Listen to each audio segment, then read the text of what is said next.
আমাদের বাসায় গেস্ট আসলে বাসা পরিষ্কার করতে অত বেশি কষ্ট হয় না। খাটের উপর গাদাই করা কিছু জামা কাপড় থাকে, ওগুলা দলা মশা করে আলমারির ভিতরে ভরে দিই, বাস সব পরিষ্কার। Guest আসলে আমি বাসা থেকে অতটা বের হই না, শুধু চা বানানোর জন্য বের হই আর কতজন লোক আসছে গোনার জন্য বের হই। কিছু কিছু গেস্ট আছে আয়সা বলে যে তুমি অনেক বড় হয়ে গেছো, সেই ছোট দেখেছিলাম, এখন কত বড় হয়ে গেছো। মানে কি বড় হবো না তো কি ছোটই থাকবো, ওইটার অপশন আছে নাকি? আবার কিছু কিছু গেস্ট আইসা বলে যে আমাকে চিনতে পেরেছো, চিনবা কিভাবে, সেই ছোট্টবেলায় তোমাকে দেখেছি, চিনবা তো না, চিনার তো কথাই না।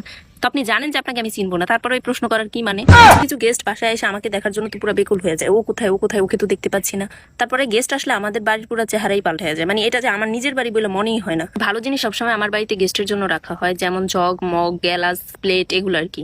আর কিছু কিছু গেস্ট বাসায় এসে বলবে যে বিয়ে কবে করছো, বিয়ে করতেছো না এখনো, মানে বাড়িতে আসছে ক্যাসা লাগানোর জন্য, বাসায় আসবো আগুন লাগাই দিয়ে চলে যাবো। কিছু কিছু গেস্ট তো বাসায় এসে বাসাটাকে শপিং মল মনে করে। আচ্ছা তোমার কাছে একটা জামা হবে, একটা হাফ প্যান্ট হবে, হ্যাঁ, একটা তয়লা হবে, বড় বড় পেস্ট আছে, চিরুনি আছে, হেয়ার ড্রায়ার আছে, কি রে তোরা বাসা থেকে নিয়ে আসতে পারোস না? গেস্ট আসলে নিজেকে একটু কেমন যেন ওয়েটার ওয়েটার ফিল হয়। হ্যাঁ স্যার গরম পানি লাগবে, স্যার ঠান্ডা পানি লাগবে, স্যার তয়লা লাগবে, তয়লা স্যার মাঝখানে একটা স্যার ওয়াশরুমের লাইট, হ্যাঁ।